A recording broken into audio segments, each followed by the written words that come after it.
విద్యులందరికీ నమస్కారం. పార్థాయ ప్రతిభూతితాం భగవతీం నారాయణాను స్వయం వ్యాసేన గ్రథితాం పురాణమునినాం మధ్యే మహాభారతం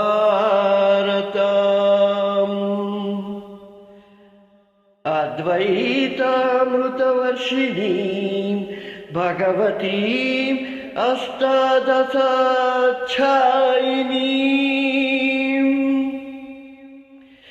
అంబా త్వామనుసంధామ భగవద్గీతే భవద్వేషిణీ భగవద్గీతే భవద్వేషిణీ.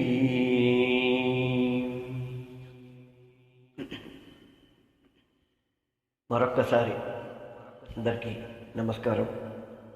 మిత్రులారా, నా యొక్క అపరిపక్వత జ్ఞానంతో నాకు తెలుసు, నాకు పరిపూర్ణమైన జ్ఞానం లేదు, ఇంకా రాలేదు. కానీ ఏదో ఒక తహతహ ఒక ఆకాంక్ష, ఒక కోరిక నాకుండే మిడిమిడి జ్ఞానంతో ఆధ్యాత్మికత మీద నేను ఇప్పుడిప్పుడే వేస్తున్న ఒక బుడిబుడి అడుగులతో భగవద్గీత పరమ పవిత్ర గ్రంథం, మనందరికీ కూడా ఇది మతాలకి కులాలకి కూడా అతీతమైన గ్రంథం ఈ భగవద్గీత.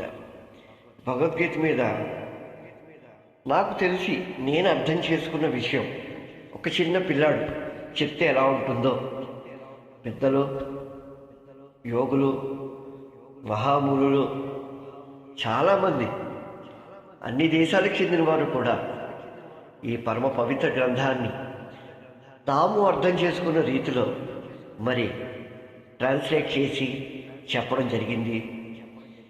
ఇవన్నీ కూడా నాకు ఒరిజినల్గా భగవద్గీత చదివితే ఉన్నంత క్లారిటీ మరి వాళ్ళు చాలా పెద్దవాళ్ళు, వాళ్ళ వేవ్ లెంగ్త్, వాళ్ళ యొక్క ఆధ్యాత్మిక శక్తి మరి నాలాంటి పామరుడికి అందుకోలేనంత ఎత్తులో ఉన్నాయి చాలా మటుకు వాడు రాసిన గ్రంథాలు.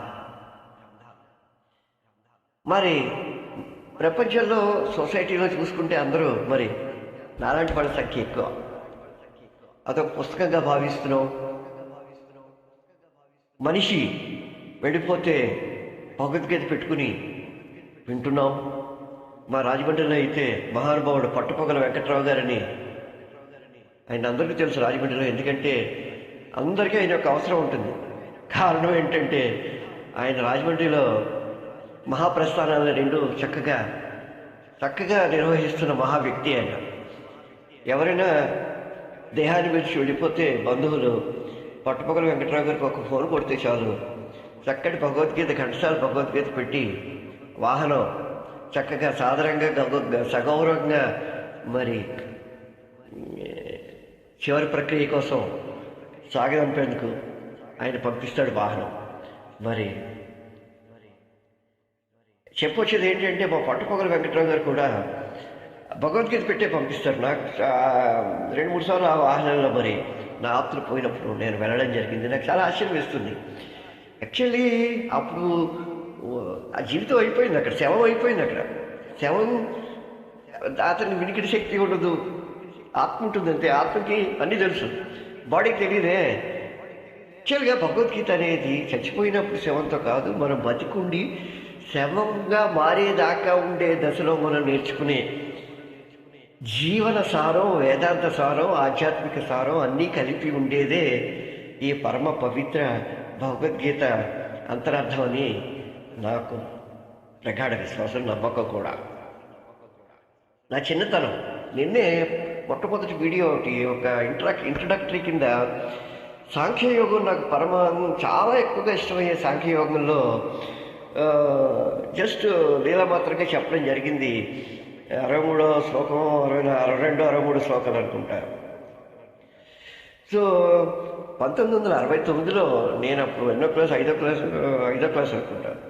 ఐదో క్లాస్ ఏంటండి, ఐదో క్లాస్లో చదువుతుండగా మా రాజమండ్రి దానవపేట వివేకానంద నివేదిత విశ్వవిద్యాలయం, చాలా విలువలతో కూడిన విద్య. ఆ రోజు అంతా అదృష్టవంతులం. గాంధీ మహాత్ముడు పుట్టి 100 ఏళ్ళు అయిన సందర్భంగా గీతా ప్రచార సమితి వాళ్ళు ఒక చిన్న 15 పేజీల పుస్తకం పబ్లిష్ చేయడం జరిగింది. ఆ పుస్తకం పేరు స్థితప్రజ్ఞ లక్షణాలు. ఏం తెలియని వయసు నాకు. ప్రతిరోజు కూడా ప్రేయర్లో అందరి చేత ఒక్కొక్క శ్లోకం చదివించేవారు. చదివినప్పుడు చాలా ఆనందంగా ఉండేది. తర్వాత రెగ్యులర్గా మాకు గీతా పారాయణం పట్టణంలో పోటీలు పెట్టేవారు. భక్తి యోగం నాకు అప్పుడే వచ్చేసింది. యాక్చువల్గా 4వ సంవత్సరంలో నాకు భక్తి యోగం అక్కడంతా పెట్టించారు మా స్కూల్ వాళ్ళు. అదంతా మహానుభావులు వాళ్ళు. ఈ తర్వాత అందరిలాగే నేను స్కూలు, చదువు, ఉద్యోగం, పెళ్ళి, సంసారం, బాధ్యత ఎంత ఇష్టం ఉన్నా కూడా భగవద్గీత మీద ఎప్పుడు కూడా ఎక్కువ దృష్టి పెట్టలేదు. అంటే దాంట్లో ఉండే అర్థం ఏంటి, విశేషార్థాలు ఏంటి అనేది. సో ఈ మధ్యకాలంలో ఇంకా అయిపోతుంది జీవితం. సాయంకాలం అయింది, సంధ్యా సమయం ఆసనం అవుతుందని నాకు తెలుసు. So it is the perfect time. Old age is a very golden age అని నమ్మేవాళ్ళలో నేను ఒక్కడిని. ఇంతకాలం మనం పోస్ట్పోన్ చేసుకుంటూ రేపు చేద్దాం, ఎల్లుండి చేద్దామని పోస్ట్పోన్ చేసుకుంటూ వస్తున్న విషయాలన్నీ కూడా చక్కగా ఈ 10 ఏళ్ళు అనుకున్నాం. 10 ఏళ్ళు, 60 నుంచి 72 ఏళ్ళు అనుకుంటే ఈ 12 ఏళ్ళు మనకు కావాల్సిన చక్కటి విషయాలు నేర్చుకుంటూ, నేర్చుకుంటూ, మంచితనంతో అందరితోనూ నవ్వుతూ పలకరిస్తూ, ఎవరికైనా వీలున్నప్పుడు సహాయం చేయడమే జీవితం యొక్క పరమార్థం. అర్థం పరమార్థం రెండూ అదే. సో చక్కటి 12 ఏళ్ళు ఒక పుష్కరం అనుకోవచ్చు. అందుకే అంటారు old age is a curse. Old age is definitely not a curse. Old age is it's a great thing that is given to humanity. చక్కగా 60 ఏళ్ళు నీ జీవితంలో సింహభాగాన్ని ఆకాశం కేసి కూడా చూడకుండా గడిపేసావు మిత్రుడా. కనీసం ఇప్పటికైనా నీ గురించి నువ్వు తెలుసుకో. ఎందుకు పుట్టావు, నీ జన్మ సార్థకత ఏంటి అని తెలుసుకో అనేసి మనం తెలుసుకునే ఒక అద్భుతమైన వయస్సు ఈ 60 దాటిన తర్వాత నిండిన వయస్సు అని నా నమ్మకం. సో అందు గురించి నాకు భగవద్గీత చదువుదామని మొదలుపెట్టాను. ఎందుకు మొదలుపెట్టడం అది కరెక్ట్గా 2వ అధ్యాయంలో గడిపోయింది. ఫస్ట్ అధ్యాయంలోకి వెళ్ళలేదు. అది భగవద్గీతలో యాక్చువల్లీ 700 శ్లోకాలు ఉన్నాయండి.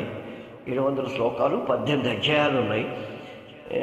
దాంట్లో సాంఖ్యయోగం నాకు చాలా చాలా ఇష్టమైన యోగం. అది జీవితం గురించి, మనిషి యొక్క లైఫ్, రకరకాల స్టేజెస్, బాల్యావస్థ, పెద్దవాడు, ముసలితనవాడు, వెళ్ళిపోవడం అనేది, అలా జీవితంలో ఎలా ఉండాలి అనేది అన్ని అర్థాలు చెప్పే సాంఖ్యయోగం అంటే నాకు చాలా చాలా ఇష్టం.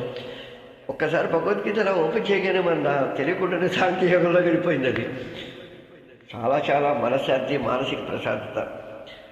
ఒక నిశ్చలమైన సరస్సు, మానస సరోవరం ఏ విధంగా ఉంటుందో అదే విధంగా భగవంతుడు నా మనసుని ఏర్పరచుకోవడంలో మరి ఆ సాంఖ్యయోగం నాకు ఎంతగానో ఉపయోగపడింది.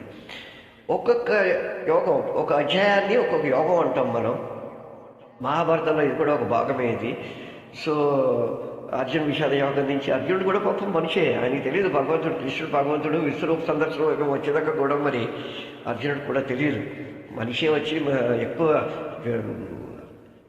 విశేషమైన శక్తియుక్తులు, అపారమైన జ్ఞానం కలిగిన వ్యక్తిగా కృష్ణుని అనుకున్నాడేమో కానీ విశ్వరూప సందర్శనంలో కృష్ణుడు అర్జునుడు అసలు రూపంలో చూడని చెప్తాడు అనమాట ఆయన.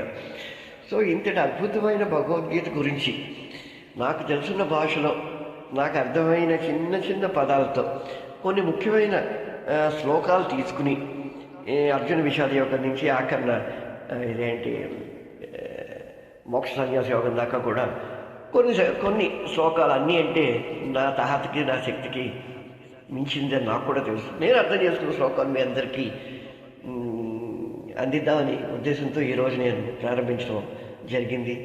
మిత్రులారా, అందరూ కూడా చక్కగా అంటే నేను అంత ఎక్కువ నాలెడ్జ్ కూడా జ్ఞానం లేనివాడిని. బట్ ఇది నేను చేయడం అనేది ఒక పెద్ద సాహసమైన పనే. అది తప్పులు దొరుకుతాయి మానవ మాత్రుడికి, కానీ నా శక్తి వెచ్చం లేకుండా, తప్పులు దొరకకుండా నేను అర్థం చేసుకునే భగవద్గీత మీ అందరికీ తెలియజేస్తాను.